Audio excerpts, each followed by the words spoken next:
우리가 지난 시간까지 해가지고 이제 원 간섭기 즉 몽골 민족이 세운 요 원나라에게 내부적으로 여러 가지 간섭을 받는 원 간섭기 시기의 정치 사회의 모습, 그리고 그 시기에 성장한 새로운 지배 계층이라고 할 수 있는 권문세족에 대해 살펴봤고, 그러면 이러한 원 간섭기가 쭉 지나가면서 이러한 원 간섭기에서 벗어나기 위해서 또한 나라를 훨씬 더 강한 나라로 만들기 위해서 개혁을 하려고 했던 요 공민왕이라고 하는 인물, 즉 공민왕의 개혁 정치와 그러한 개혁 속에서 성장을 하는 새로운 세력에 대해서 우리가 한번 살펴보도록 하겠습니다. 첫 번째로는 우리가 이제 국민왕의 개혁 정치에 대해서 살펴볼 건데, 이 국민왕의 개혁 정치가 이루어지는 배경을 우리가 한번 살펴보면, 배경으로는 바로 여기 요 원나라가 약화된다라고 했어요. 그래서 옆에 보면은 원명교체기라고 써 있는데, 그 당시 이제 중국을 차지하고 있던 건 원나라였었는데, 이러한 원나라에 대항을 하는 반란군들이 등장을 하게 되고, 이러한 반란군들이 점차 세력을 넓혀가더니 명이라고 하는 새로운 나라를 건설을 하게 되는 거예요. 즉 이제 원나라가 갈수록 힘이 약해지고 새롭게 명이라고 하는 나라가 성장을 하는 원나라와 명나라가 교체되는 시기, 즉 원나라가 약화되는 시기가 온 거예요. 그러다 보니까 이제 원나라 입장에서는 내부에서 우리 집안이 지금 내부에서 문제가 생겼으니까, 지금 우리 집이 불타고 있는데 남의 집 불타고 있는 걸 신경 쓰기도 힘들다라는 말이에요. 즉 그래서 이렇게 원나라 입장에서는 내부에서의 문제가 발생했기 때문에 이러한 내부의 문제를 해결하는 데 집중을 해야 되고, 그러다 보니까 외부의 문제들은 조금 관심을 두기가 어려웠기 때문에, 즉 고려는 이전처럼 이렇게 직접적으로 간섭을 하고 많은 관심을 두기가 조금 어려웠기 때문에, 그러한 상황 속에서 원나라가 약화되는 상황 속에서 공민왕이 개혁을 해낼 수 있게 됐다, 개혁을 추진할 수 있게 됐다는 것. 이러한 국민왕의 이 개혁의 목적과 내용에 대해서 우리가 한번 살펴보면, 목적과 내용에 대해서 먼저 보면은 첫 번째로는 반원 자주 정책. 이 반원 자주를 목적으로 실시하는 우리 개혁들의 내용을 한번 살펴볼게요. 반원 자주라고 하는 것은 한마디로 이제 원나라에 반대하면서 고려의 자주성을 되찾자라고 하는 정책들이 되는 거예요. 첫 번째로 보면은 정동행성을 폐지했다. 정동행성이 우리가 앞에서 뭐 했었죠? 정동행성 배웠었는데, 그렇죠. 원나라가 몽골이 원래 일본 정벌을 위해서 설치한 거였었는데, 그렇죠. 일본 정벌의 실패로 끝난 이후에도 그렇죠. 계속해서 내정 간섭을 위해서 설치해 두었던 기구가 정동행성이라고 했었죠. 즉 원이 고려의 내정 간섭을 하는 그 중심이 되는 기구가 바로 정동행성이었다. 그러다 보니까 일단 내정 간섭 기구였던 정동행성을 폐지를 하게 되고, 그와 함께 이제 친원 세력들, 대표적으로 기철과 같은 인물이었던 이러한 친원 세력들을 제거를 하면서 원나라의 영향력을 쥐어가려고 하고, 거기에다가 이제 유행을 하던 몽골풍까지 금지를 시키는 거죠. 몽골풍까지. 우리가 지금 원나라한테 간섭받으면서 굴욕적인 삶을 살고 있는데 지금 몽골 걸 따라해야 되겠느냐? 몽골풍을 금지를 하는 거예요. 그 다음 그 밑에 보면 이제 관제와 복식을 회복했다라고 하는데, 요거는 우리가 앞서 살펴 원 간섭기 때 여기 왕실에서 사용하는 용어나 관제 이런 것들이 다 격하 한 단계씩 그 급이 떨어진다라고 했었잖아요. 그거를 원래대로 회복한다라는 거고, 그 다음은 쌍성 총관부를 공격을 해서 천령 이북을 수복을 한다라고 했었는데, 우리가 앞서 이제 원나라는 대부분이 이제 간접 지배이지만 동령부, 탐라 총관부, 쌍성 총관부로 이 세 개를 건설을 해서 그 지역을 직접적으로 지배를 한다라고 했었죠. 근데 그 중에서 이제 동령부나 탐라 총관부는 다시 반환을 해주면서, 그렇죠, 고려가 되찾아오는데 이 쌍성 총관부만은 계속해서 가지고 있었어요.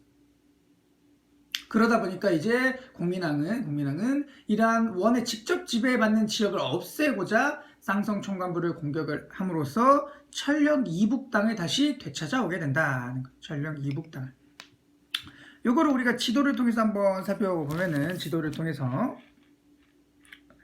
여기 보면은 공민왕 때 북방 영토 수복이라고 해서 수복 지역 나오죠. 수복 지역.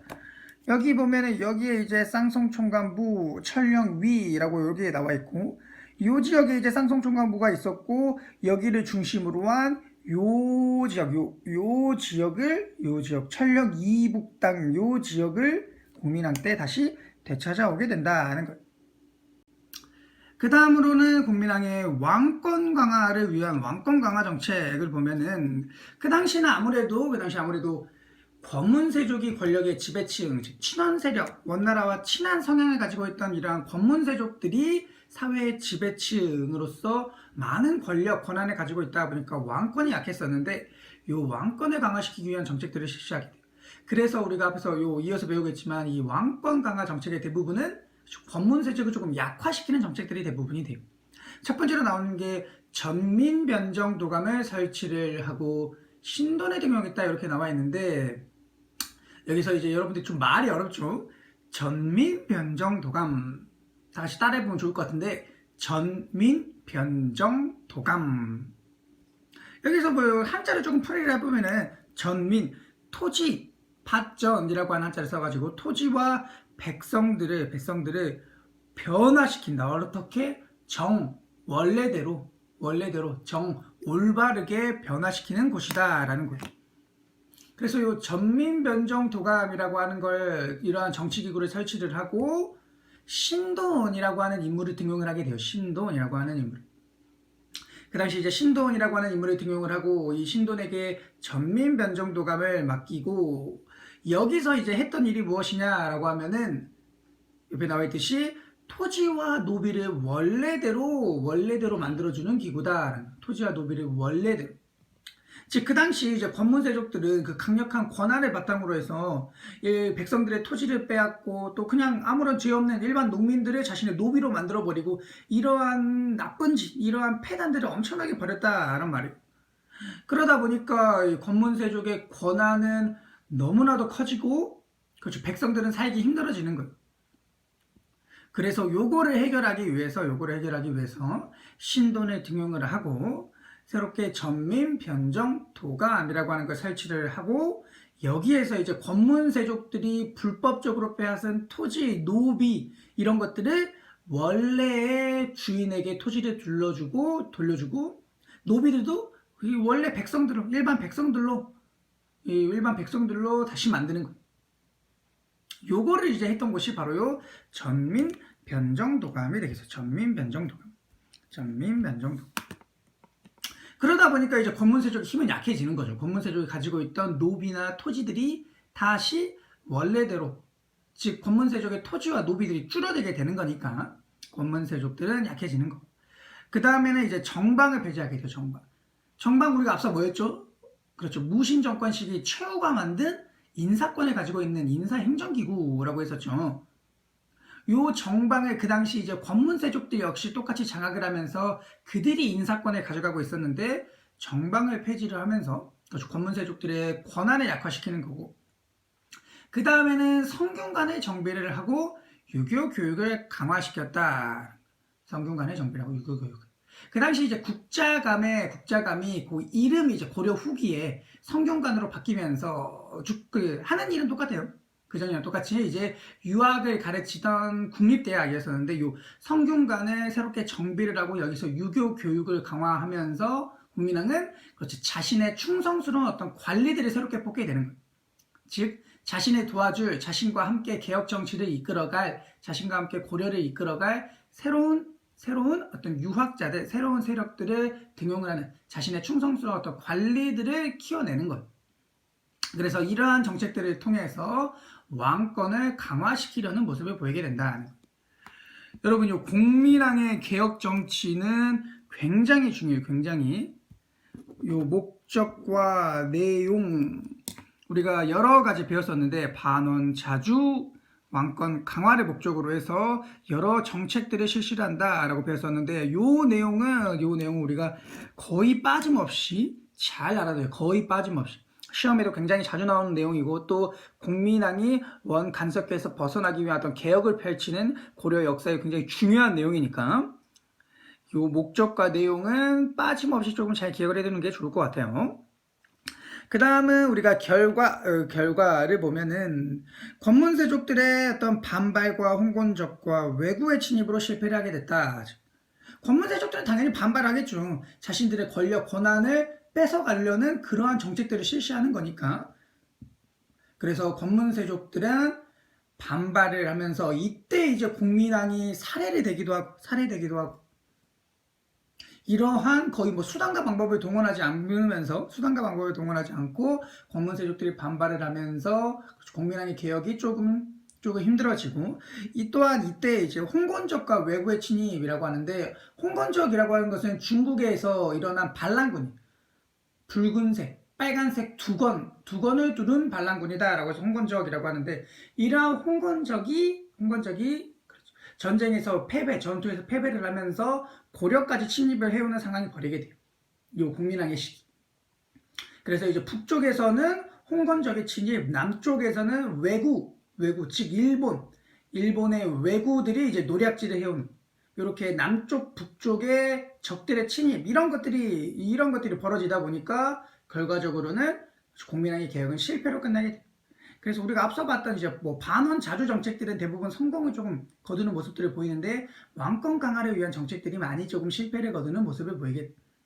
그래서 어쨌든 결과적으로 봤을 때 권문세족들이 반발을 하게 되고 거기에 이제 홍건적과 왜구 남쪽과 북쪽에서 홍건적과 왜구의 침입이 들어오게 되면서 실패로 끝나게 된다. 그 다음에 또 하나 보는 건 우리가 이제 신진사대부가 성장을 했다라고 이렇게 나오는데 여기서 신진사대부라고 하는 것은 그 당시 이제 굉장히 공부를 많이 한 요 유학자들이 중앙 정계에 진출해서 어떤 정치가가 되는 요 세력을 우리가 이제 보통 사대부라고 많이 해요. 사대부. 한마디로 쉽게 생각하면은 유학 공부한 정치가, 유학 공부한 정치하는 사람이라고 생각을 하면 돼요. 유학 공부한 정치하는 사람. 이러한 사대부들이 새롭게 이때 중앙 정치에 등장을 하면서 성장을 하게 된다는 거예요. 우리가 앞서 봤던 성균관 정비와 유학교육, 유교교육의 강화를 통해서 이루어지게 됩니다. 즉 성균관의 정비를 하면서 유교교육을 강화하고 즉 유교교육을 강화하다 보면 당연히 유학자들이 중요시 여겨지게 되겠죠. 이러한 유학자들의 중요시 여겨지다 보니까 자연스럽게 유학을 많이 공부한 사대부들이 사대부들의 어떤 힘, 사대부들의 능력 이런 것들이 훨씬 더 성장을 하게 되고 그러면서 이들이 새로운 중앙 정치 세력, 신진 세력으로서 중앙 정계에 진출을 하게 되면서 이들이 이제 신진사대부라고 하는 고려 말기의 새로운 지배층이 되는 거예요. 이러한 신진사대부를 우리가 이어서 배우겠지만 고려 말기에 굉장히 중요한 핵심적인 세력이 되고 조선을 건국하는데도 또한 조선을 이끌어가는 데도 굉장히 큰 역할을 펼치게 됩니다. 큰 역할. 이게 바로 이제 신진사대부. 특히나 이 신진사대부는 여러분들 잘 기억을 해두는 게 좋아요. 우리가 이어서 신진사대부에 대해서도 배울 거고, 이 신진사대부들이 바로 이제 조선을 건국하고 조선이라고 하는 나라를 이끌어가는 굉장히 중요한 세력들이 되는 거니까 신진사대부들이 등장을 하게 된다.